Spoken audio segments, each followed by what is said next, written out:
Good evening, good evening, good evening, my brothers and sisters. How you doing this evening? This is Tony, your brother. Come on in, come on in. It is dinner time, and I got a good meal for you tonight. I'm not gonna hold you long, so come on in, come on in, come on in. You going to enjoy this particular meal this evening. It's good for your soul. I hope you brother and sister had a good weekend because your brother Tony, he had a very good weekend. As a matter of fact, I'm feeling excellent, blessed with a twist of serenity, and I hope that you, brothers and sisters, you're feeling very, very good at this particular time in your life because you are truly blessed, like I'm truly blessed, my brother and sister.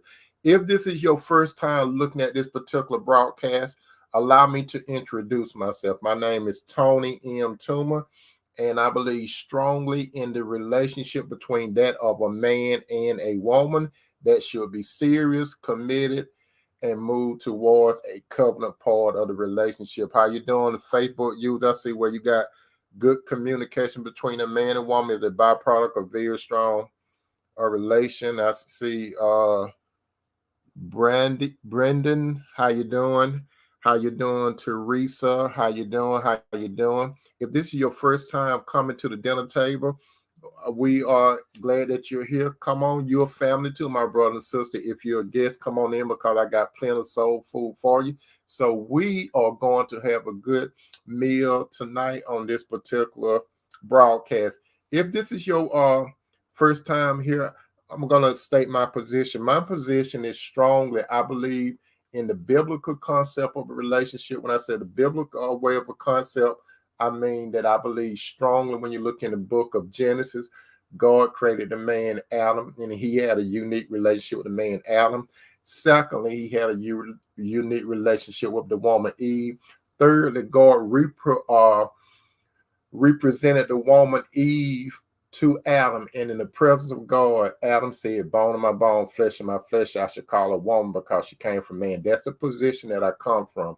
If you have another position as far as the relationship, you have what is called a free will.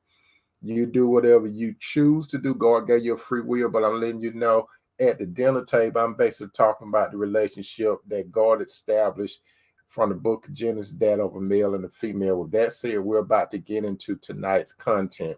Now, on the menu for tonight, the topic is, will God answer your prayer to bring your ex back? Again, will God answer your prayer to bring your ex back?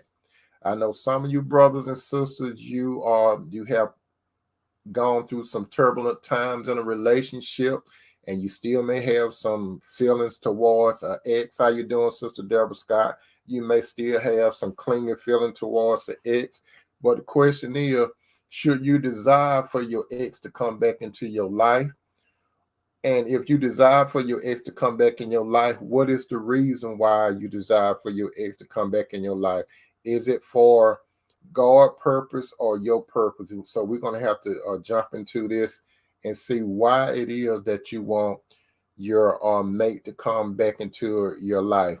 Now, my question, my brother and sister, to you this evening is, do you believe that God has the power to answer all your prayers? Where if your ex walk out of your life, my brothers and sisters, do you think you should pray about it? Just think about that, my brother and sister. The first part of the question is, do you believe that God has all the power to answer all your prayers?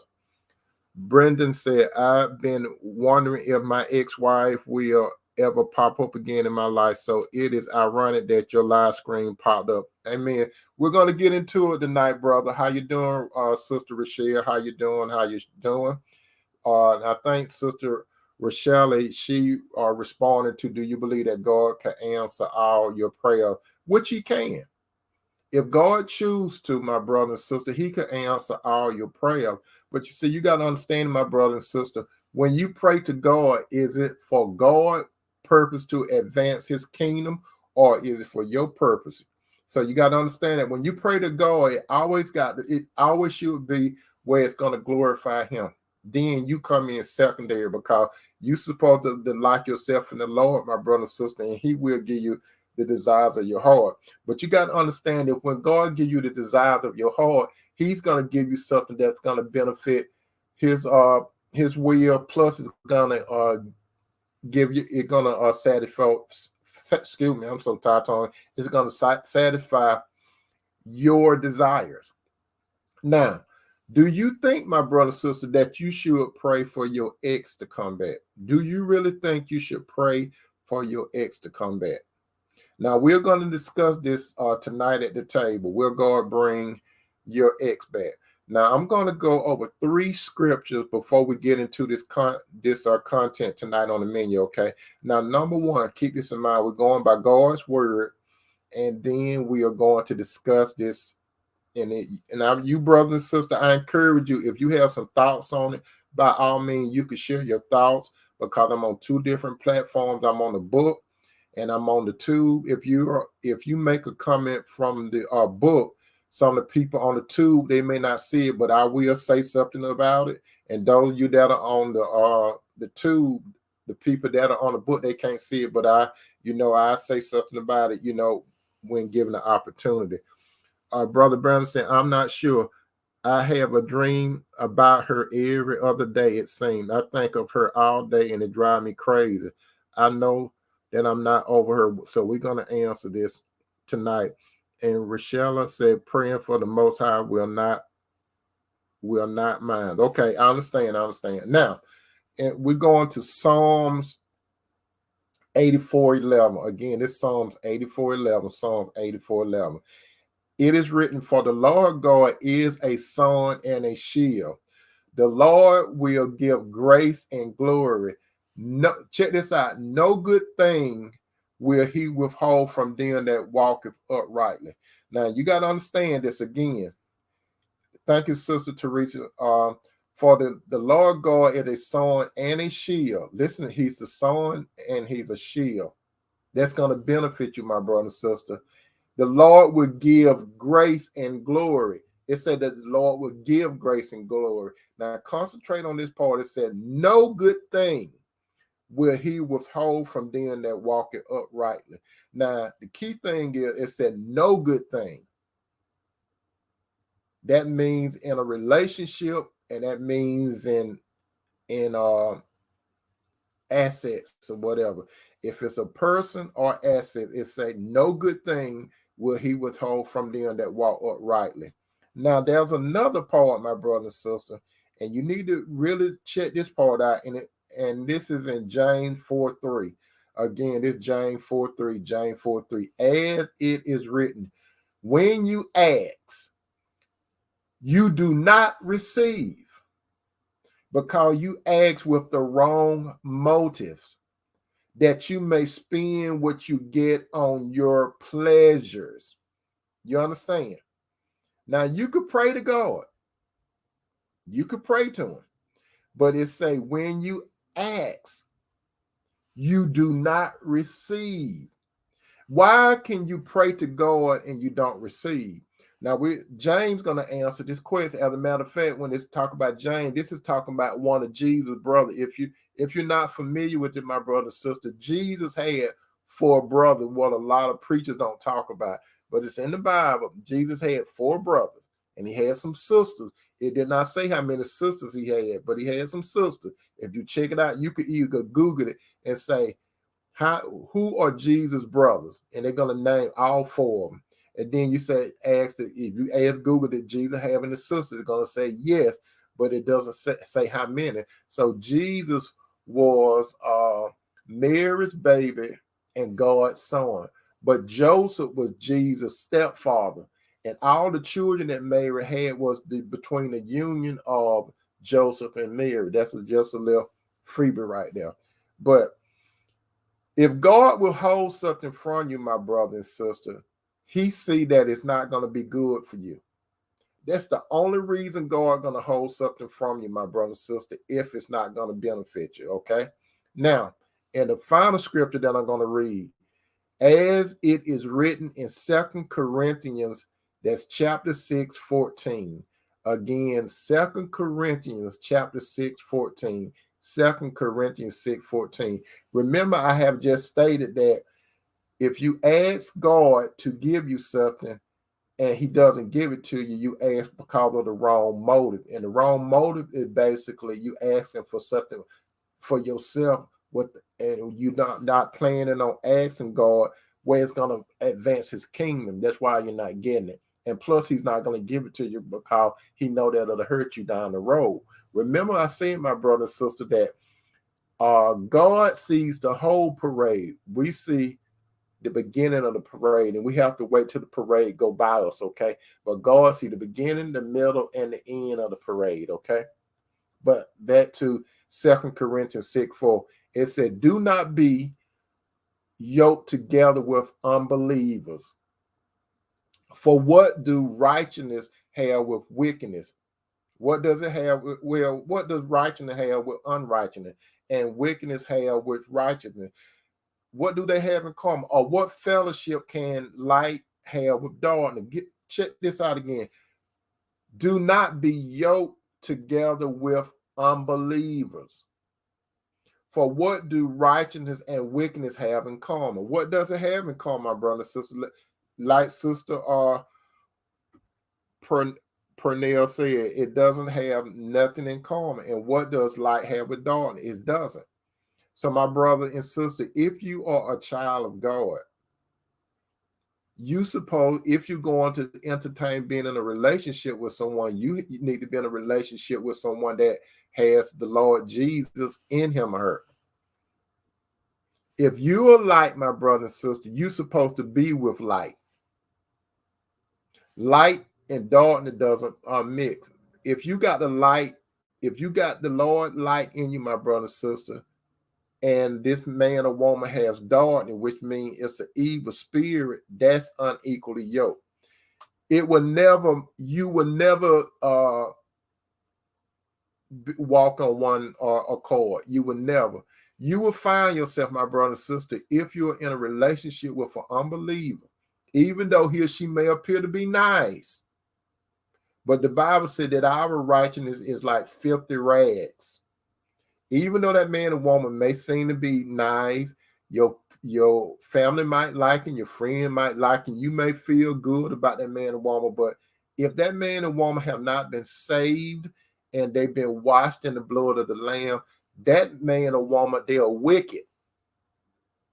They got something that they did in the past or presently doing that need to be taken care of. And if it's not taken care of by Jesus, that man or woman, they are wicked. Before we came to the light, my brother and sister, we had wicked tendencies. We was all wicked. We were all lost. The Bible said that our righteousness is like filthy rags. So the only way we became clean, my brother and sister, is by Jesus' blood. Now we are light. Does that mean that we're perfect? No, we're not perfect, but we are clean. If Jesus come here right today, we will go with him in the rapture. Sister Teresa said, no middle ground. That's right. There are no middle ground. So my brother and sister, I need to stress to you. Listen carefully. I love you, brother. I love you, sister. And somebody that's not sitting at the dinner table, but you may be standing at the dinner table. You could sit down and you could get some of this good soul food. I'm letting you know now. It's not going to work. How can two walk together unless they agree? Can you all imagine Jesus and Satan walking together hand in hand? Can you imagine that? If you could see clearly that Jesus and Satan is on two different pages, what make you think, if you're a follower of Jesus and this man and woman is a follower of Satan, what make you think that it's going to work? It's not going to work. What's going to happen, my brother, and what's going to happen, my sister, you are going to be the person that's going to compromise. You going to compromise, the other person is not. If you are so into a man or woman that's falling after the dark side, which is Satan, that man or woman is going to turn your heart away from God. Listen to me carefully. That man or woman is going to turn your heart away from God. You don't believe me? Look at, and I have said this plenty of times, look at King Solomon.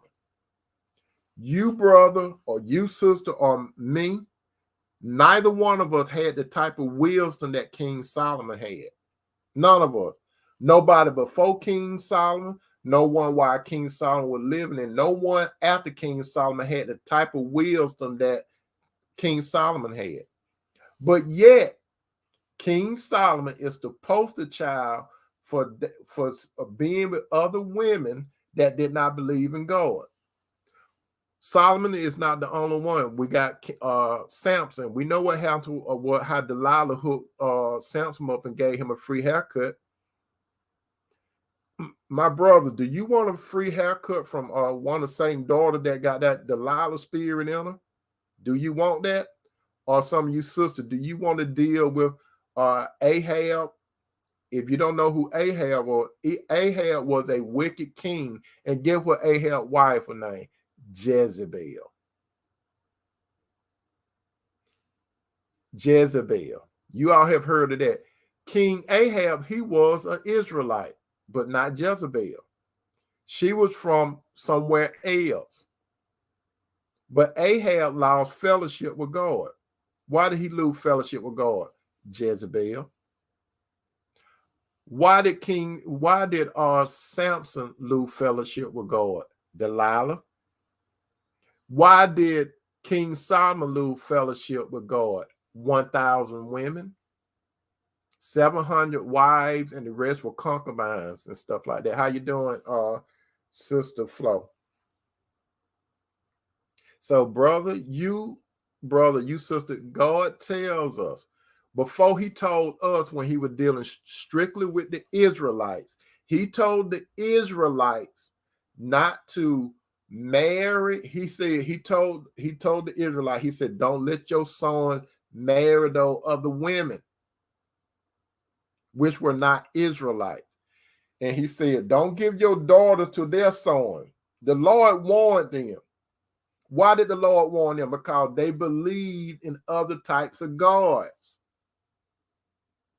And the same thing goes here today. How you doing, Sister Flo? Welcome to the dinner table. And the same thing happened right now, my brother and sister. But the only thing about it now, we're up on the grace. You see, during that particular time, they were up on the law, okay?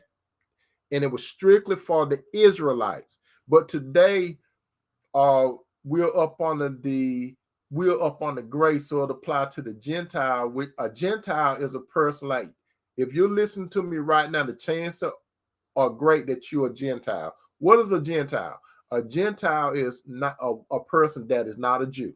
It's that simple. And if you have a Jewish background and you listening to me and you up on the grace, I'm talking to you. Also, if you follow the Lord, it's not going to happen. Now, let's deal with the topic. The topic is, will God answer your prayer to bring your ex back?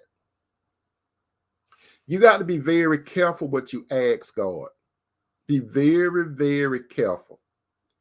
Now, I have just expounded to you two things. I told you about James 4:3 when I said, when you ask, you do not receive because you ask with the wrong motives, that you may spend what you get on your pleasure.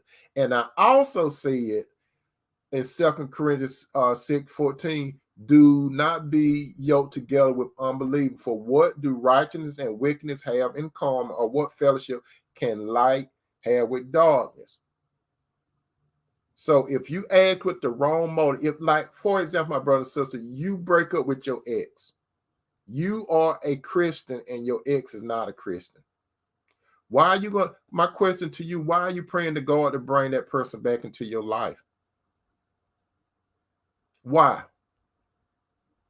The only reason why you if that person is not a son or daughter of God, it's because of something personal within yourself, my brother and sister. It has nothing to do by God. It has nothing to do with God. You see, God, my brother, and God, my sister, He's not gonna partner you with a person unless He could utilize you and that person together to advance His kingdom. When a man finds a wife, the Bible says he finds a good thing. And you know I say this over and over again. That's how God brings men and women together.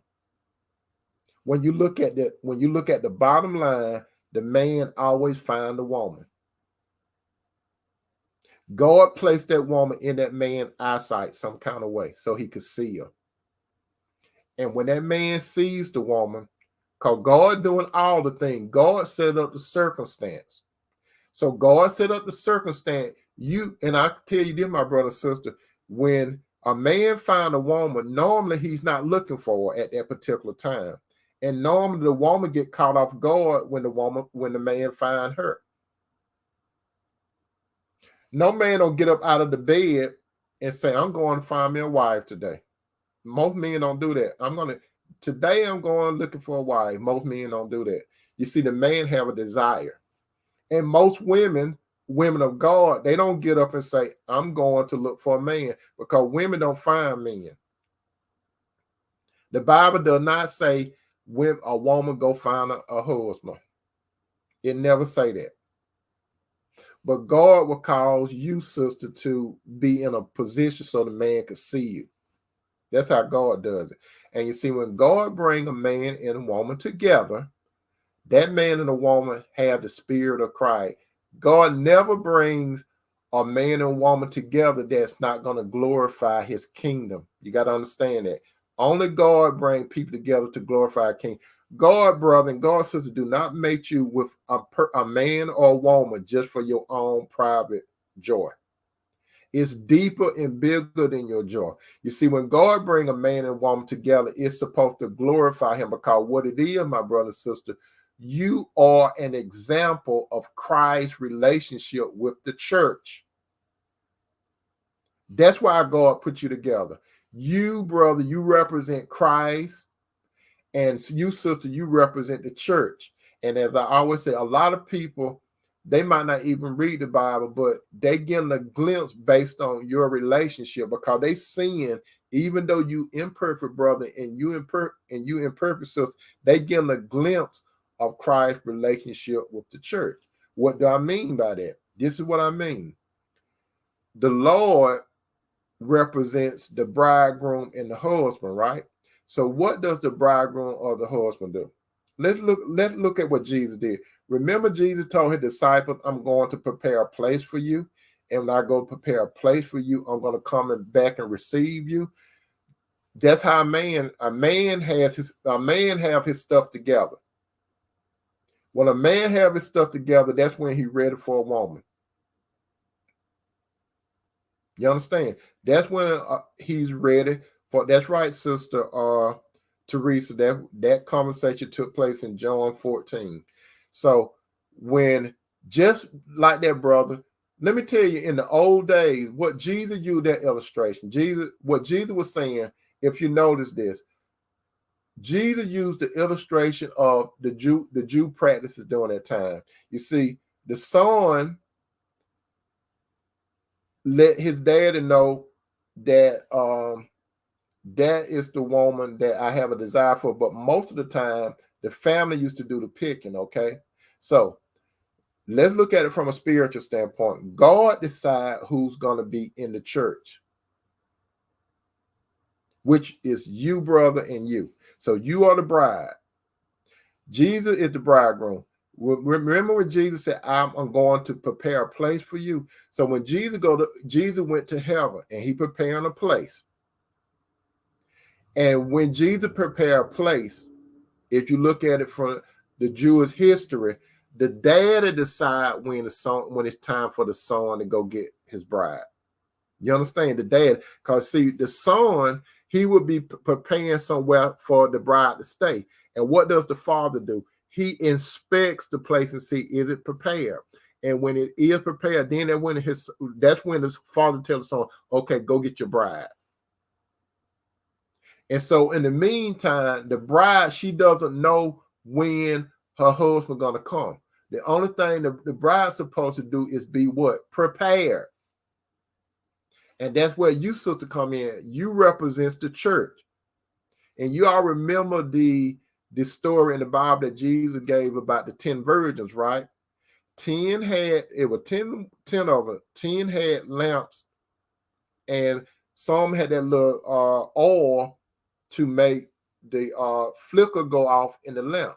So if you use from the illustration, it was 10 virgins. 5 were prepared, 5 were not. So they heard the bridegroom come. So the 5 that were ready, they put oil in their lamp and they turned it on. They was ready. But the 5 that were not prepared, they asked the 5 that had the oil, said, let us get some of that oil because the bridegroom is here. And they said, no, because we won't have enough for ourselves. And they said, go to the market and buy you some oil. And then, but it was too late. That's right, Sister Teresa, Matthew 25, 1 through 13. So what happened? When the bridegroom came, he took the 5 virgins that were ready, that represent Christ and the church.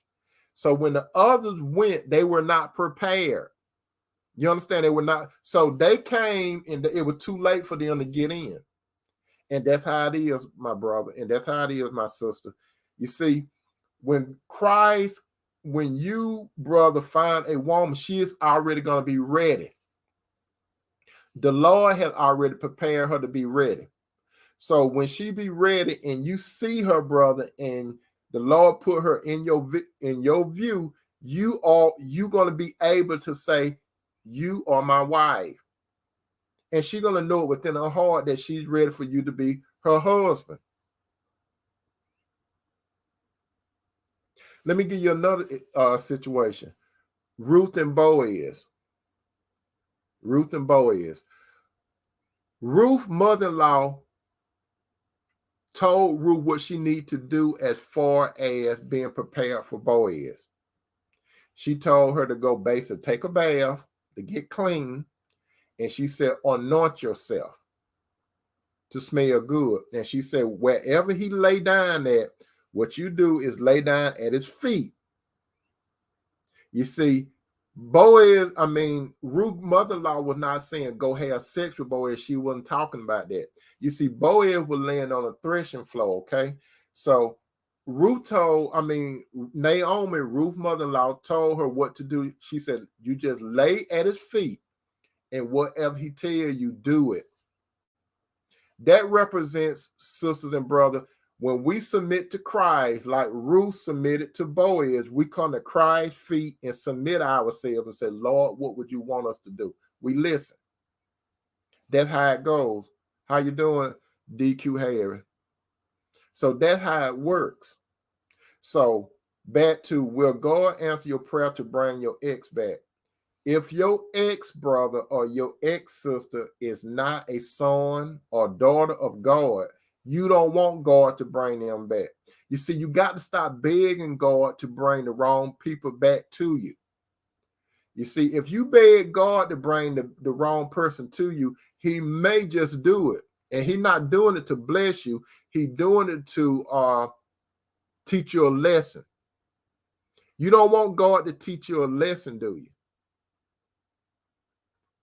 It's plenty of examples when people, the Israelites, they asked God for stuff and he gave it to them, but he didn't give it to them because it was going to help them. He gave it to them because it was going to teach them a lesson. Like when he caused the Israelites to cross over the Red Sea, and you are familiar with it, they kept on murmuring, they kept complaining about stuff. They complained, and the major thing what they complained about was a king. The Israelites told Moses they want a king. Instead of listening to God directly, they wanted a king like all the other nations. When they gathered around this particular mountain, and when they heard God's voice, it shook them up. He was too real for them. So you know what they told Moses? They say, we don't want to hear his voice. This is what we want you to do. You let God talk to you, and then you talk to us. They didn't want to deal with reality. Can you imagine that, my brother and sister? They hearing God's voice. It was too real for them. And instead of listening to God's voice, they want to listen to a man's voice. So they told Moses, them, they wanted a king. Can you imagine that? So guess what God did? God chose them a king because they asked for it. And what king? It was King Saul. He was the first king of Israel. How you doing, Sister Cheryl? Welcome to the dinner table. But you see, God also told them what Saul was going to do to them. How you doing, Sister Cynthia? Welcome to the dinner table. God told them what was going to happen, but they still wanted a king. So God gave them a king. God will preferred for them to come to him directly, but they didn't want to do that. So God gave them a king to teach them a lesson. That's why I'm telling you, brothers and sisters, listen carefully. If you are in a relationship with an unbeliever, and you pray to God, remember it said God will give grace and glory.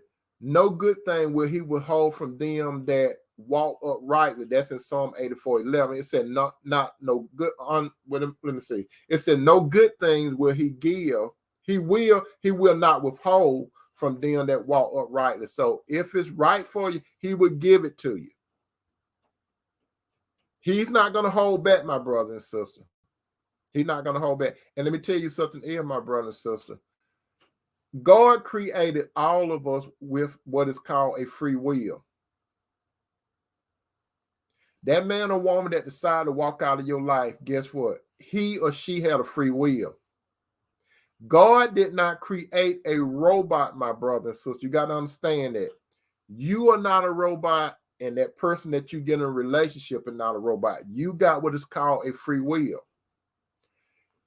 If God make a man and woman come back to you, that's a robot. Do you want to be in a relationship with a robotic person? Do you not want that person to love you with his or her free will? You don't want nobody to love you based on conditions or a program. Do you want God to put a program in a person that said, love him or her? No. Even God did not make us a robot to worship him. God gave us a free will so we can decide whether or not we want to worship him. God don't make us worship him. So why would you want a man or a woman to God to make him or her love you? You should want to be in a relationship with a person first that have a relationship with God through his son Jesus. And then secondly, you want that man or woman to love you with his or her free will. If that man and that woman decide to leave you, my brother and sister, and that person is an unbeliever, guess what? You got to understand it, my brother and sister. God, I always say that God got a ram in the bush. You can't see it. Brother and sister, you can't see him or her, but God got a ram in the bush for you.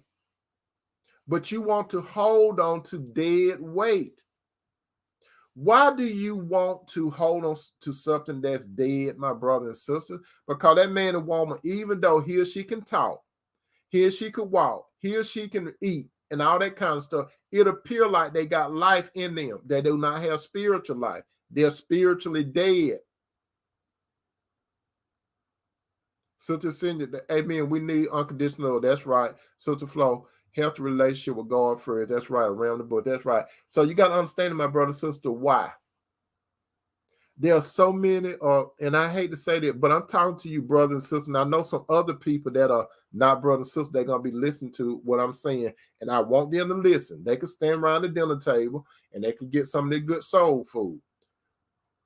And then, my brother and sister, if you have not been to the dinner table before, I want you to sit down and eat some of this good soul food because it's going to help you as pertaining to a relationship. I'm telling you, don't pray to God to bring the wrong person back to you. Do not do it.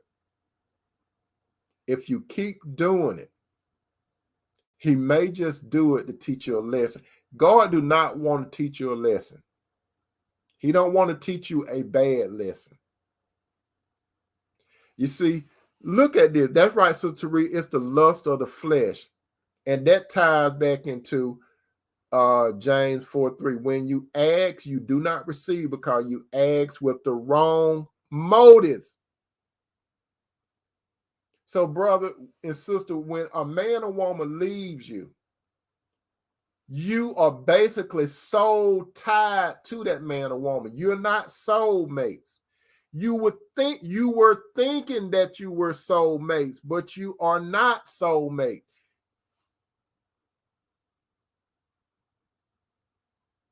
That's right, brother. Brother Brendan, never take an ex bet. Now, I could put it this way. If that man or woman is a Christian, and that man and woman, if you all separate, you have to be married. If that man and woman, if you are brothers and sisters, if you're married, that's one. If you are married. Two, if you both are Christians. If you decide to separate,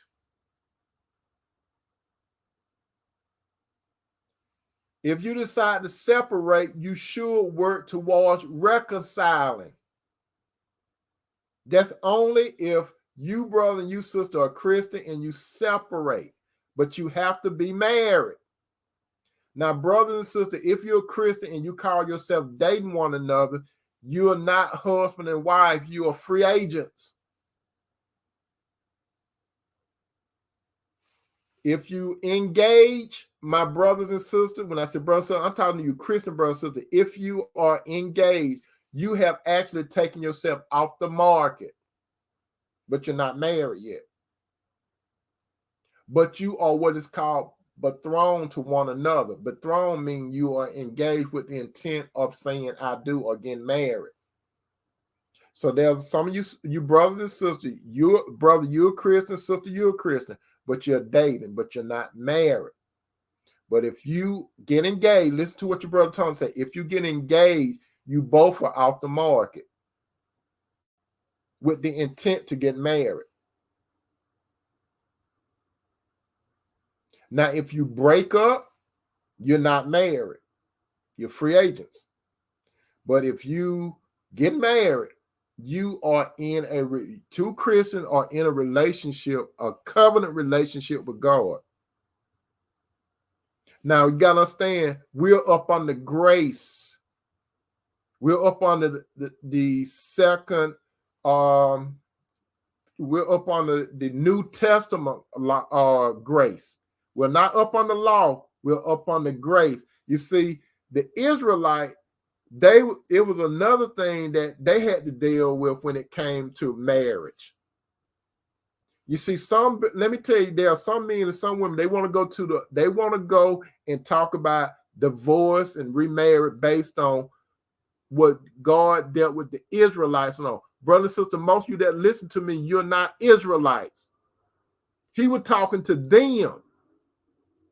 When Jesus died on the cross, my brother and sister, you got to understand this. He fulfilled all the law and prophets. All that stuff is over with. We're up under grace. And then when it comes to when the men and women break up, Paul addressed it in Corinthians. And Paul basically said, and I'm telling you, Paul dealt with when a man and woman, if a man and woman desires to have sexual relationships, Paul said, get married. Now we up on the grace, and Paul is the apostle for the Gentiles. You got to understand that Paul was the brother Brendan said, my ex-wife divorced me and I never take her back even if she tried. Okay. But let me tell you that, my brother and sister, when Paul said, and he was talking to Christians, remember he wrote to the Corinthians, right? And he was talking basically to those men and women that probably called themselves dating, right? But they wanted to have sex. So what Paul said, if you have that type of burning passion, get married. Because Paul said it's better to marry than to burn. He was not talking about going to hell. He was talking about that passion to want to have sexual intercourse with a man and woman. So Paul knew to satisfy God, the man and woman need to be married. If the man and woman were not married, they were fornicating. They were not making love. They were fornicating like I used to do. And like some of you brothers and sisters used to do, and some of you brothers and sisters, you still doing it as I speak. You might not be doing it now, but you might do it sometime this week coming up. But I'm telling you, I'm one of the poster child that was heading to that fornication. And it was wrong. But God, he washed me and he put me in a different mindset. So I'm not no better than some of you brothers and sisters that sing or not and you fornicate. I'm not no better. I know because I did it. I was wilding out like some of you wilding out right now as I speak. That's right, Sister Teresa. It's First Corinthians 7. So my brother and sister, if you're a Christian and you know that you have that sexual passion, I want you to understand it. It's nothing wrong with your body telling you that you want to have sex. There's nothing wrong with it. It's nothing dirty about it. Understand that sex is nothing dirty, my brother and sister. Sex is a beautiful thing when done the right way. That's all. It's when done the right way. Because guess what? God gave you, brother, and you, sister, the gift of want to have sex. Now, why did God give you the thing to have sex? The reason why God gave you the desire to have sex, that is an indication, my brother and sister, that he wants you to get married. If God gave you the desire to have sex, that's telling you on a physical level that you should be married.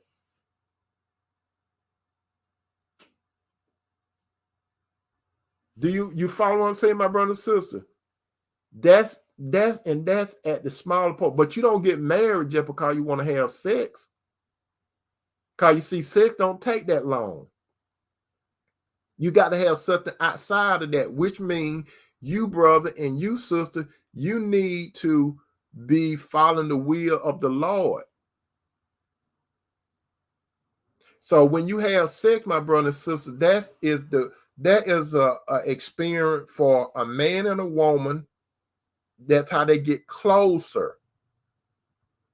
You see, a man and a woman, they made with a spirit, a soul, and a body. So when a man and a woman get together, you see, both of you got the spirit of the Lord. Both of you have souls. So when you are expressing love, you don't make love, my brother and sister. I have said it before. No man or no woman cannot make love. The only thing you could do is express love. And the only way you can express love is when you're doing it the right way. So your spirit, my brother and sister, it is intertwined. Your souls are intertwined because you are one. And your body is intertwined because you are one. So my brother and sister, when you are doing that physical aspect of the relationship, you are one on 3 different levels. That's why, my brother and sister, that's why I call it the utopia effect. You cannot reach the point or the utopia point unless you do it God's way. Now, if you, brother, and you, sister, if you're not married, the only thing you could do, and I always said this, the man, he could probably get an ejaculation. The woman probably could climax, but you can't do no more than that. If you're not married, you can't experience the utopia effect, what I'm talking about. You can't. Because God's going to hold it back from you. And the only way you can understand what I'm talking about, you got to do it God's way. When you do it God's way, you're going to say, now I know what Brother Tony was talking about. I've never been to this level before with a man or a woman. This what I've been missing? I thought just because I can ejaculate or climax, I thought that was all to it. I felt good. Yeah, you physically felt good, but your soul was not feeling good. Your spirit did not approve it. So, brother and sister, if you pray for God for the right person. That's what you pray for. Don't pray for your ex. The only time you pray for your ex is this: if you both are Christians. What you could say, what I'm going to tell you, if you both were Christian and you were married, not were married, you are married, you separated. There are some people that separated. You see, when I said separated, that don't mean you have to be in another house or another apartment or something. You could still be in the same house, but you separated. You ain't got to sleep in another room to be separated. You could sleep in the same bed, my brother and sister, and be separated. Did you not know that? You live in your separate life. Brother, you live in your separate life. She live in her separate life, and you separated. But you're sleeping in the same bed.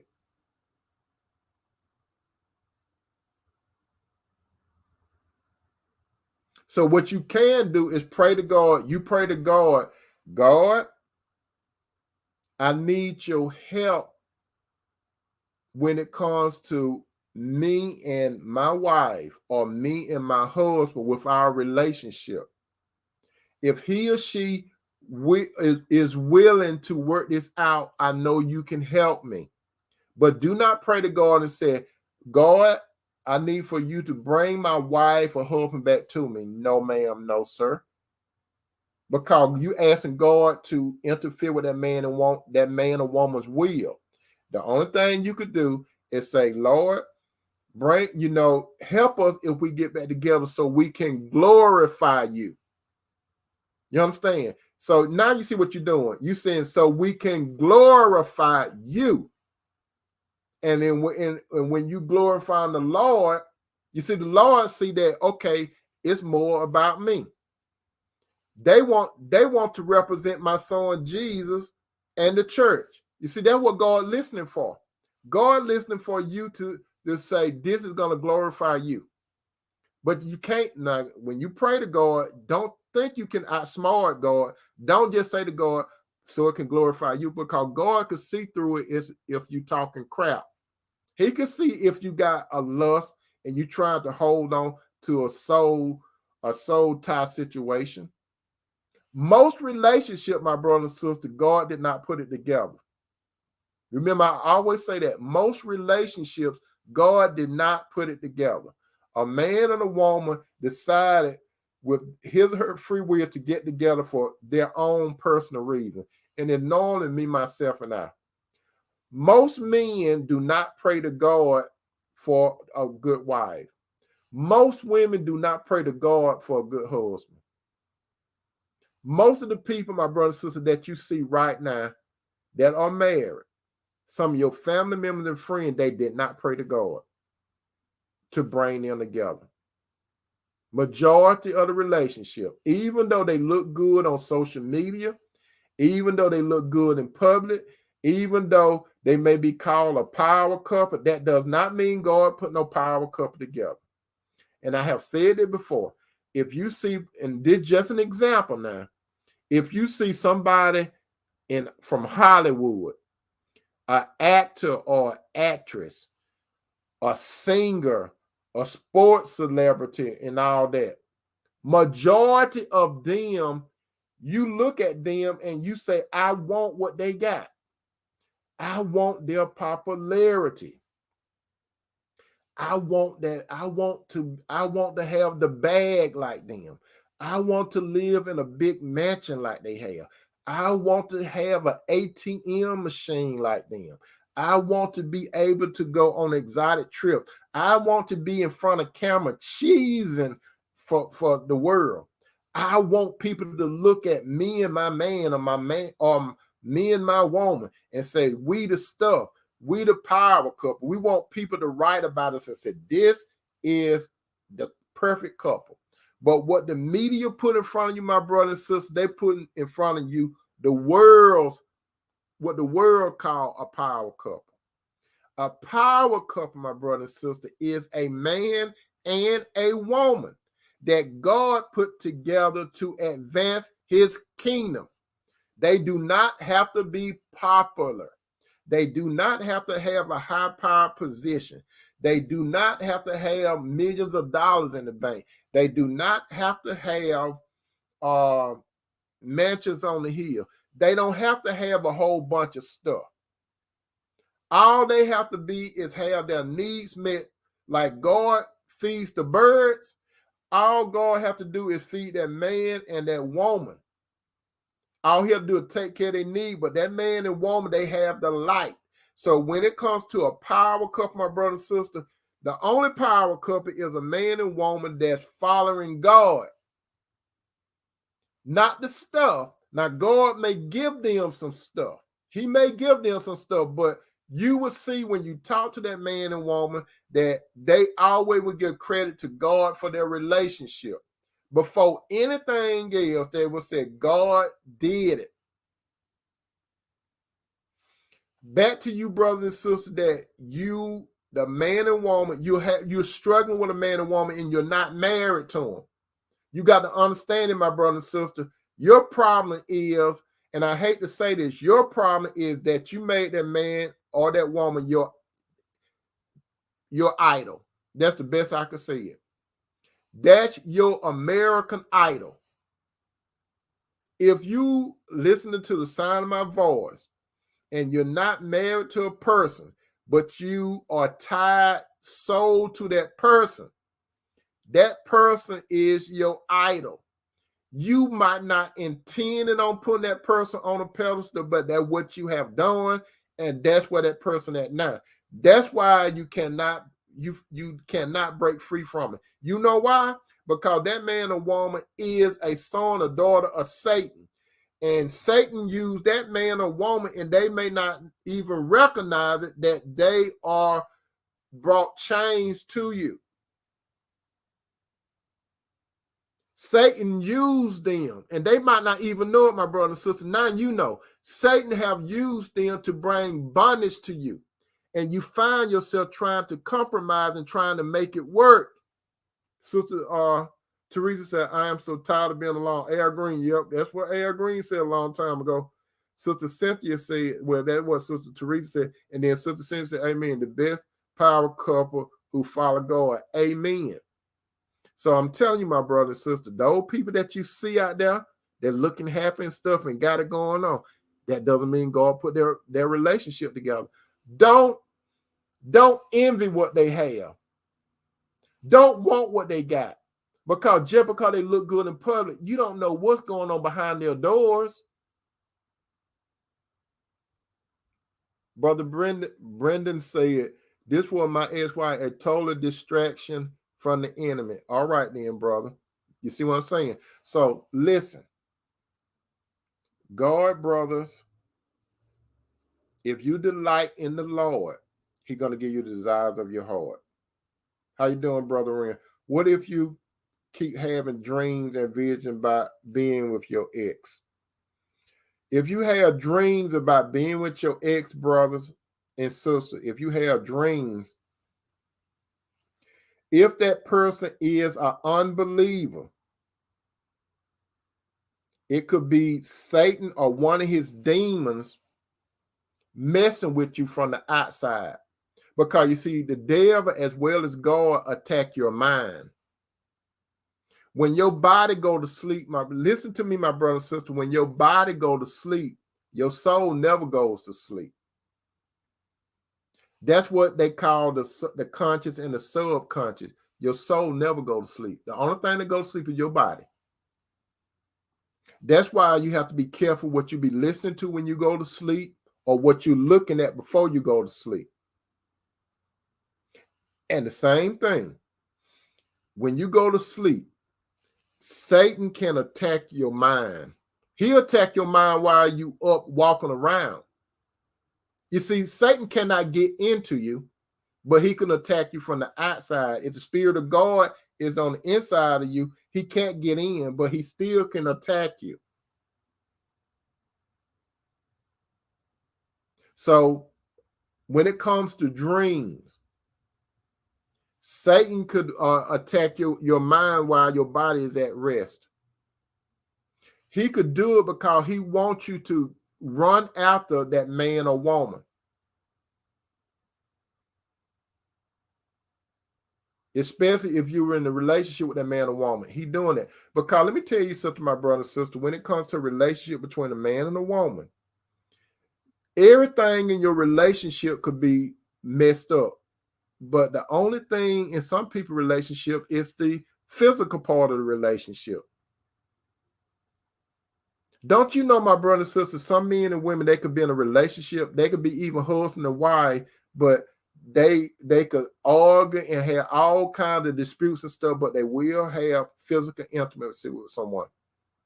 Do you all not realize that? They could be doing their own thing, but they come and get their medicine from each other. Sister Flo said Ann Nesby and Al Green put it on paper. That's right. Sister Teresa, that's right. That's why we have to put on a whole armor guard. That's right, Sister Teresa. Brother Rim said, I have no idea if she is an unbeliever or not. I have no contact with her, but when we were together, neither of us were believers. Okay. I can understand that, brother. So if neither of you were believers, like I was not a believer at one time, everybody that come into this world, brother Remy, are not believers. The only way we become believer is when the Lord approaches us. He always approaches us. And then once we hear, we have faith based on God giving us faith. When God gives us faith, then we have to believe. No man or no woman believe on his or her own. The Lord approaches us in different ways. But you see, faith come by hearing. We hear about the Lord. And by we hearing about the Lord, then we have what is called faith. Faith is the substance of things hoped for, evidence of things not seen. So we have to believe. Every man and every woman that's at the dinner table were once unbelievers. When I was an unbeliever, brother, I was dating unbelieving women. I'm one of them. I dated unbelieving women. How you doing, Sister Ingrid? And unbelieving women dated me.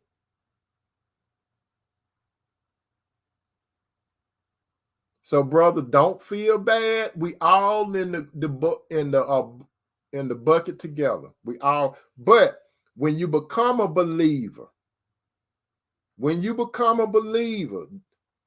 Corinthians 6:14, 2 Corinthians 6:14, it said, do not be yoked together with unbelievers. This is directed to believers. This is a warning. It said, do not be yoked together with unbelievers. For what do righteousness have with wickedness have in common? Or what fellowship can light have with darkness? Brother, if you get in a relationship with an unbelieving woman, just read the story about Samson. Samson, when you look at Samson, Samson was considered a man that got strength. Now, I want to tell you something, my brother and sister. When you think about Samson, you think about muscles and stuff, right? Samson, we don't know how Samson looked. Samson could have been a real skinny man. But and some of us think that Samson's strength was in his hair. Samson's strength was not in his hair. Samson's hair represented a contract. How you doing, Sister Parker? Samson's hair was a contract between him and the Lord. It's just like when you sign a contract and you tear the paper up, it's supposed to be null and void. So when Samson got his hair cut, it was like tearing the contract up. So I'm letting you know this, my brother and sister. Samson did not have, like Hollywood, they would have a muscular man to play Samson. But Samson could have been a thin man. We don't know. But we do know this. Samson was a believer and Delilah was a Philistine. She believed in something else. Delilah, she could have been looking good. She could have been fine. She could have wore good cologne. She could have been doing a whole bunch of things. But one thing Delilah did not have, she did not have a relationship with God. King Solomon had a relationship with God. King Solomon was dealt with unbelieving women. They could have been nice, they could have been fine, they could have been all that and that, but their belief, they did not believe in the same God that Solomon believed in. And that could go for women too. That man, he could have it all going on, but you believe and he doesn't believe. So you like and he's dog. That's right, Brother Brennan. He was a Nazarene vow. That's right. His relationship with Jehovah was where his strength was. His hair was a seal of that covenant. Amen, brother. You're right. You're exactly right. So I'm telling you, my brothers and sisters, do not, I know it's hard because I got hooked up like that several times. I was going by how a woman looked. I was going by how a woman shaped and all that kind of stuff. Superficial. And I got bamboozled because I was dealing on a superficial level. Like some of you brothers, some of you sisters doing right now. You're looking at a man and woman, and it doesn't have nothing to do with the Lord. Brother Raymond said, last one, I had a dream where I was waiting for a woman to come back. But another woman came to me and I walked out with her. As I walked off, the other one came back. Let me tell you this, brother. I got to tell you this, brother Raymond, and all you brothers. So let me tell you this. See, yeah, Sister Teresa said got hoodwinked. Let me tell you this, brother and sister, when God bring that right person in your life, listen to me, because I know I have walked this road before. I'm telling you, listen to this. When God bring the right person in your life, there are going to be some people from your past that going to be reaching out to you and want to get back with you. Listen to what I'm saying. There are going to be people from your past that are going to reach out to you. They may want you, but why do they want you now? They didn't want you then. Some of the people that treated you bad, they might want you back. They may be want you back because they want to prove that they still got that shackles on your feet. You all remember that song some years ago, you old school people, shackles on your feet. They want to put shackles on you. Some of them just want to come back to see can they break up your relationship. And if you, brother and you sister, hook up with somebody from your past and God gave you that ram in the bush and you messed that up, you gonna want to kick your own self in the butt. Why would you want to deal with somebody? And when I said deal with, why would you want to leave somebody that God brought into your life for a zero? Why you, brother, why you, sister, want to get fleas? Why you want to get dogged out again? Do you want some more fleas, brothers and sisters? Do you like fleas? Do you want somebody to keep dogging you out? The only way, brother and sister, you can stop going back to the past. You got to go to God and ask God to give you strength. You can't do it by yourself. I'm telling you, you can't do it by yourself, brother and sister. I know. I have had shackles on my feet before. God had to break them. I couldn't break it. You have to ask God to help you to get over that person. And then you have to go to no contact. You got to get to the point, yes, my brother and sister, you're going to want to pick up that telephone and call them. You're going to have desire. You're going to want to see their number come to your phone. You're going to have desire where you're going to want to text them. You're going to have desire where you want to see them texting you. You're going to have no desire. That's natural. Because that's the flesh. You see, your flesh want to be bound again. That's all it is. It's your flesh that want to be bound again. It's not your spirit. Your spirit wants you to be free. God can set you free, but it might not be overnight. It's going to take time. That's why you pray to God, brother and sister. And after you pray to God, you have to go 100% no contact. You can't play with them. I'll tell you this way. What happens, my brother and sister, if you have a fireplace and you keep putting logs in the fire? What's going to happen? Another question, what happens when you do not put a log in the fire? If you do not put a log in the fire, what the fire going to do is going to go down, right? But when you put another log and you stir it around, it's going to keep flaming up.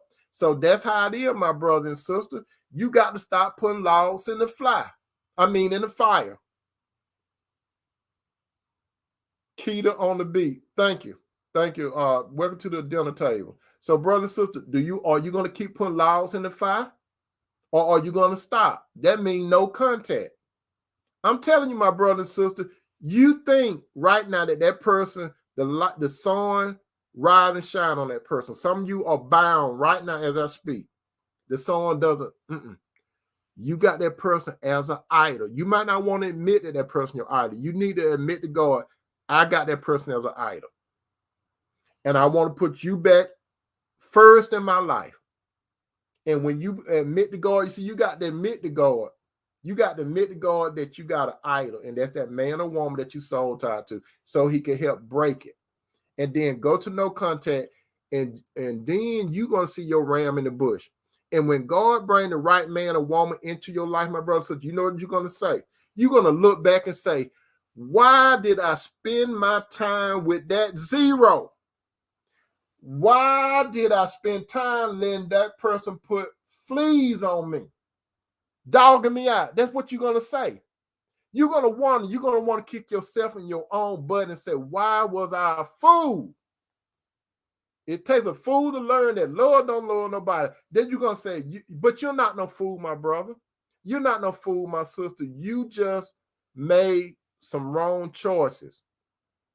That's all. Don't ever let nobody say you're a fool. Now, you will be a fool like a dog. If you know this about a dog, when a dog stomach is sick, what does a dog do when its stomach is sick? What you all know what a dog do when the stomach is upset? They throw up, right? Brother Rim said, I might be bound to that past relationship. I'm only thinking about God will bring her back. Saved. Well, he might do, but in the meantime, she ain't saved. Don't deal with her, brother. I know there's some hard love. I love you, brother. There's some hard love. Do not deal with someone that don't have God in their life. It doesn't work. It only works for two unbelievers. That's the only time it's going to work, because both of them are going, the blind will lead the blind. And Jesus said, when the blind lead the blind, they're both going to fall in the ditch. If you are a believer, brother, leave it alone. God got around the bush. I'm telling you, brother, I'm telling you from my experience, when God called you to find the right person, you going to say, why was I wasting my time? What was it? It was something that she had, but it's something that you can get from a better woman, brother. If a better woman come in your life, God going to bring some good stuff to you. God will bring you, brother, a Proverbs 31 woman. That's what you need, brother. You need a Proverbs 31 woman. She's not going to be perfect. You can read the book of Proverbs. Ask God to open up your mind so you could see what's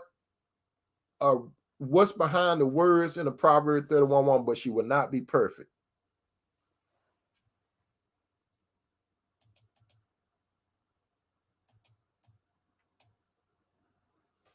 So, my brother, sister, I hope that I helped you tonight.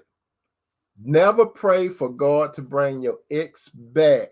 That's an unbeliever. If you are married, key thing, if you are married to a believer, and that believer is a believer, and you are separated, you could pray to God to help you to get back together if he or she is willing. That's the key. If he or she is willing. You do not ask God to override their will and bring a robot to you. This ain't no Laws in Space. Don't ask God to bring a robot to you. You just ask God if he or she is willing to come into your relationship, because when it comes to a relationship, it takes the man, God, and the woman. It takes three to make a relationship. Always, it takes three: the man, God, and the woman. And if God is in it, my brother and sister, and you do it God's way, you are a power couple. You are the real power couple. Okay, brother and sister, I hope that you all enjoyed this meal tonight. You could take some, you could put some food onto the to-go plate. Your brother Tony, he is going to clean up the table and everything. You ain't got to do nothing. Just get you a toothpick and, do that and rub your tummy and say, ooh, that was some good food tonight. And you just take some more and share it with some more family members and friends. If you are on the book, you can make a comment and share. If you're on the tube and you're unsubscribed, hit that subscribe button, then hit that notification button. So when I'm coming to the table, you will know it, and make a comment. I love you, brother. I love you, sister, and I hope that you all have a good week. If Jesus tarry, I hope that you have a good tomorrow, first of all. Tomorrow, I don't know what's going to happen the rest of the week, but hopefully God get you through the rest of this week, my brother and sister, okay? I love you, brothers. I love you, sister. You all have a good night. Peace out.